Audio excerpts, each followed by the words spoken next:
In this episode, we're going to talk about some micro habits that I'm going to take with me into 2024. All right, let's go. Welcome to the Overweighted Podcast, where we get real about the struggles of being obese and needing to lose a whole lot of weight.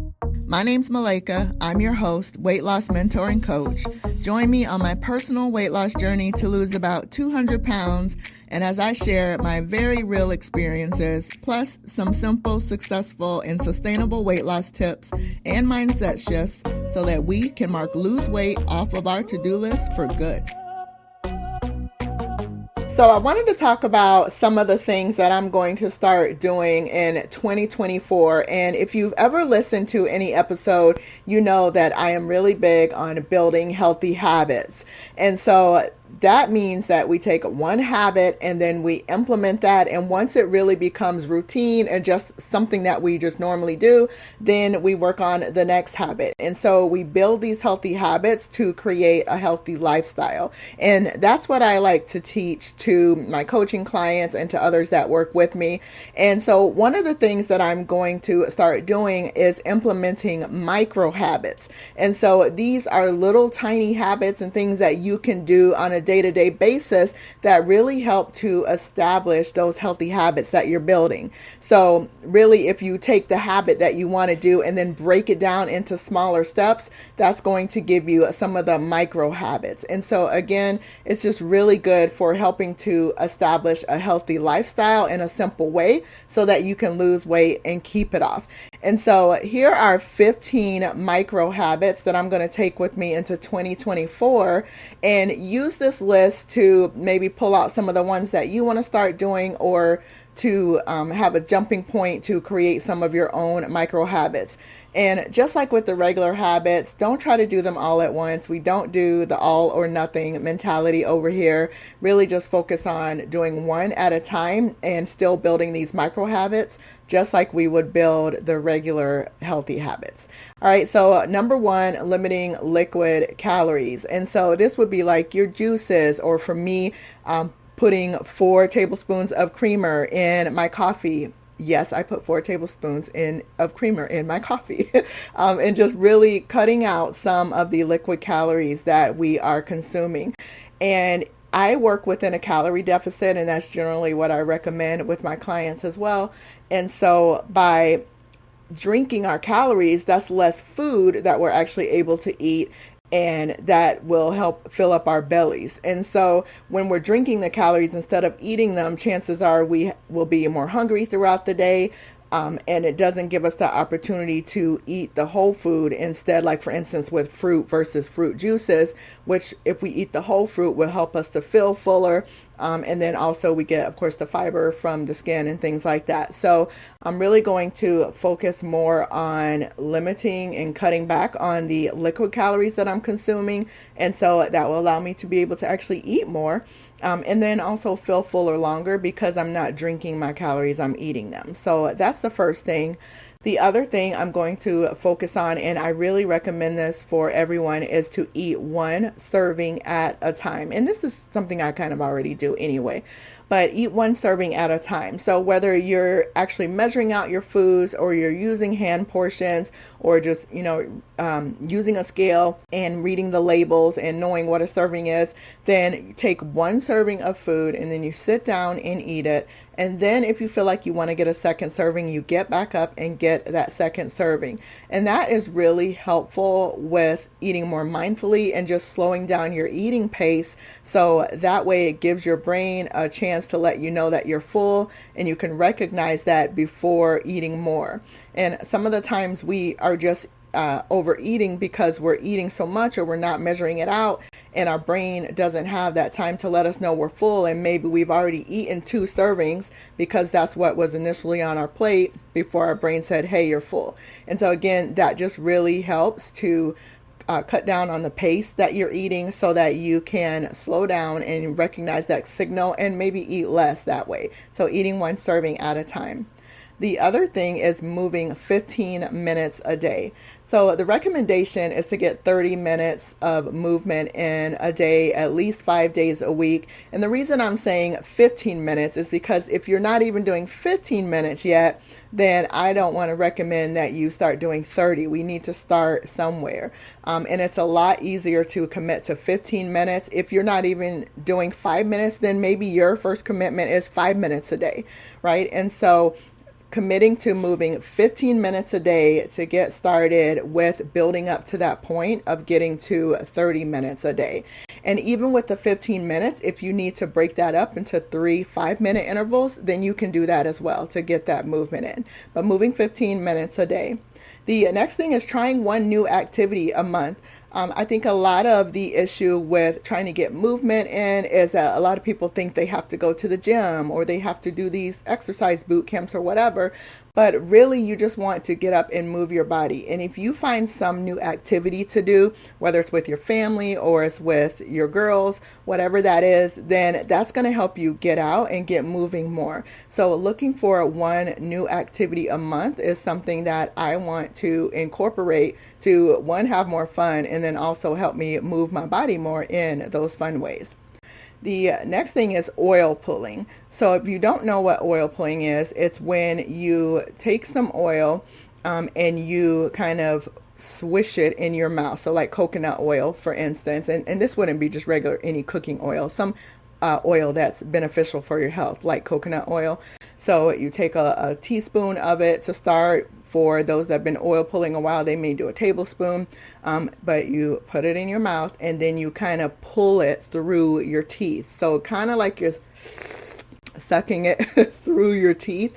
And this is really good for oral hygiene and oral health, for the bacteria in your mouth and things that are maybe causing bad breath or causing cavities.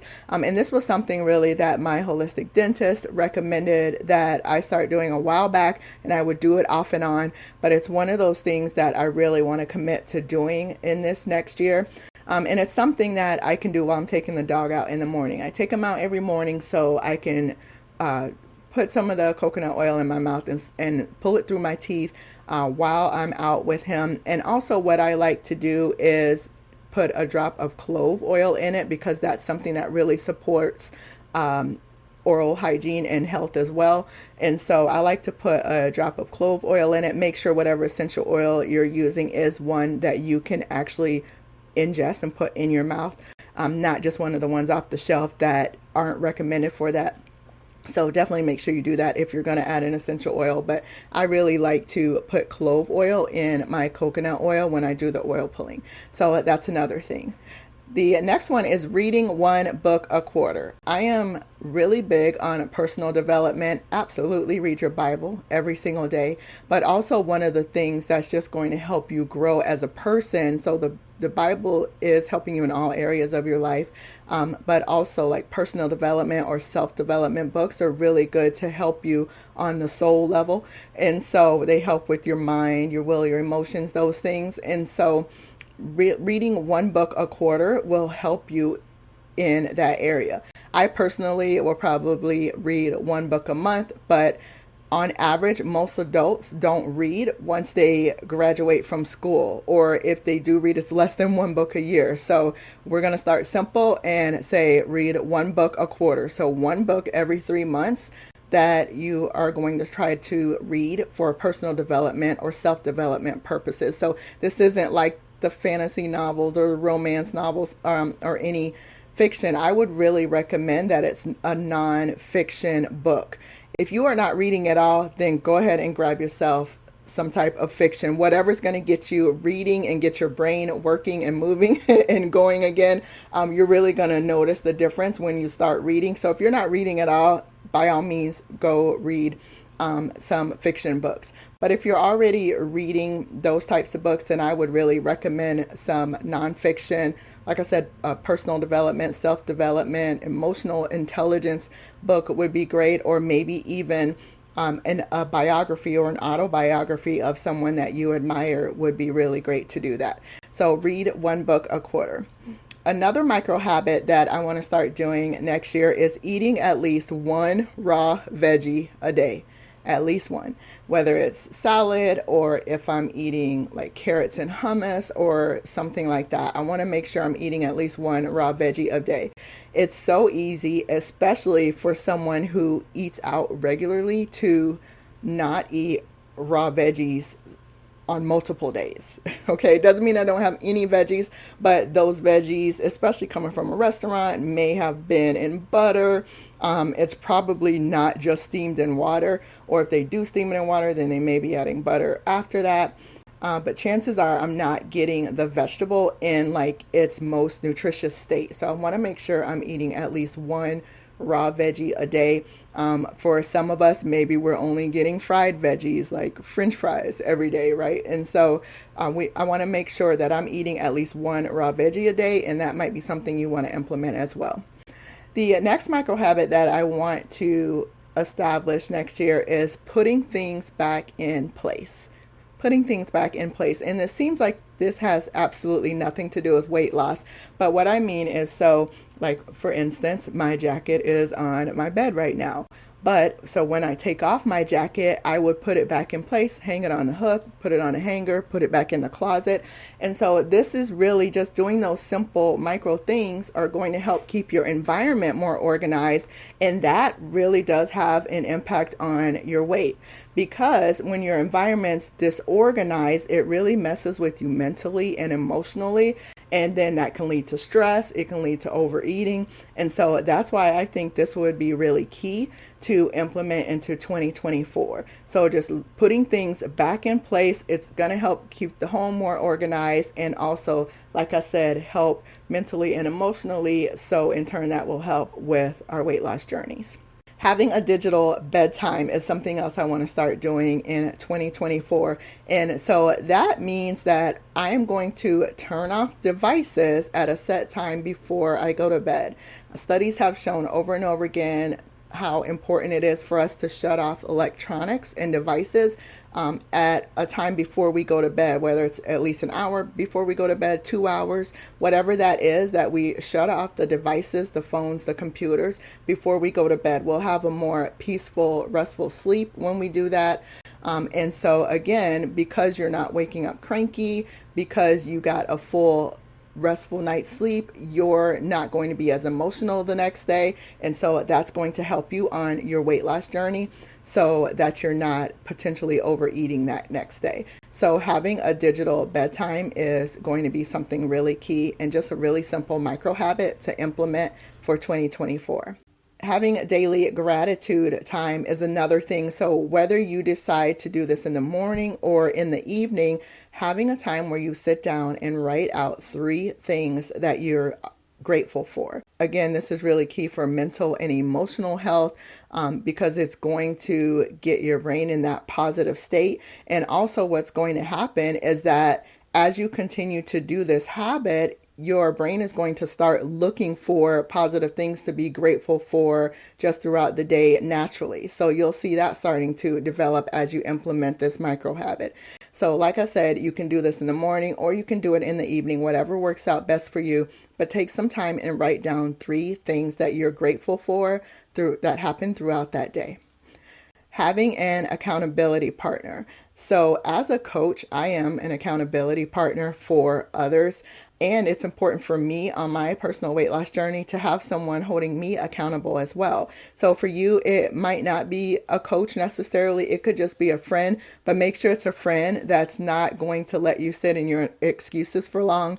I've had friends before where I've tried to have them hold me accountable, but they don't want to do the thing either. So they end up saying, we don't have to do it.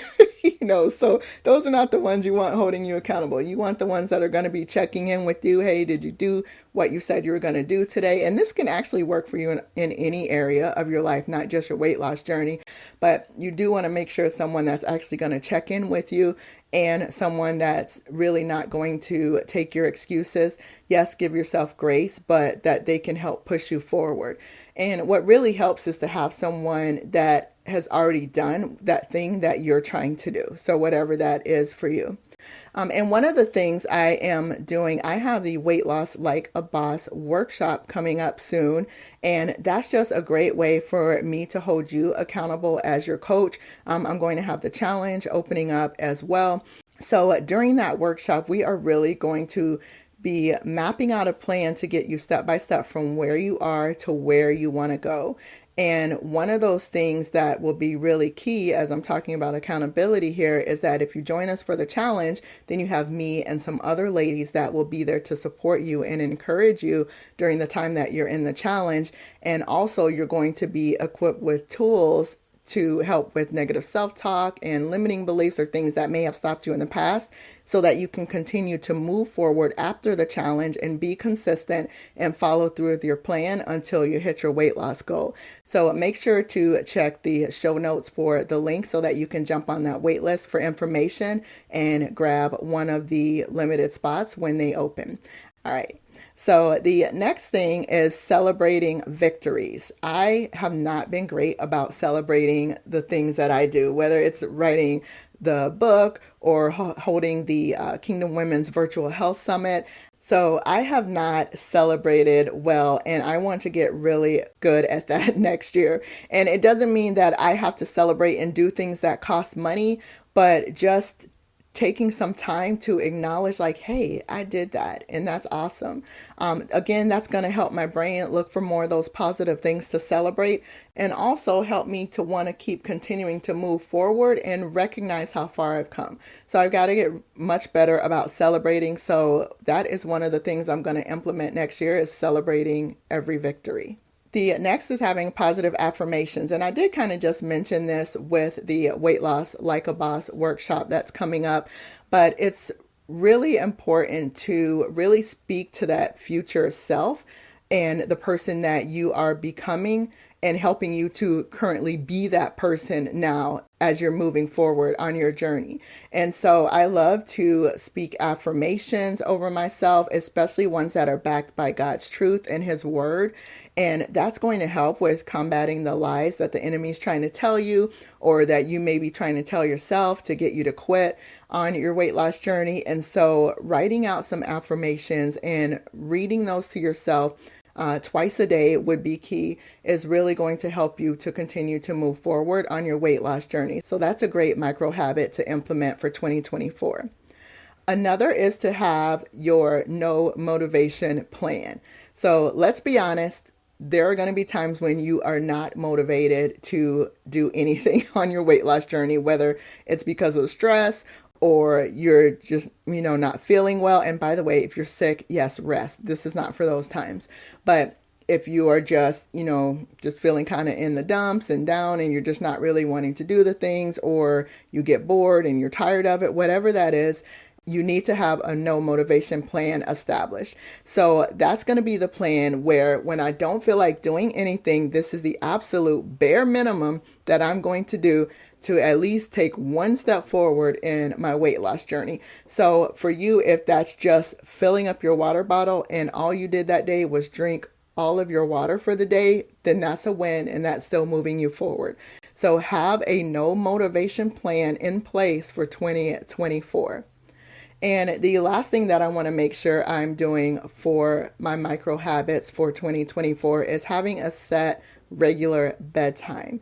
So again, we talked about this a little bit before, but having adequate sleep and rest is so important for our stress levels and our hormone levels, and making sure that we're waking up refreshed. We're not waking up cranky and stressed, and then that potentially could lead to overeating or just not making the best food choices throughout the day. So having that set regular bedtime is going to be key for 2024.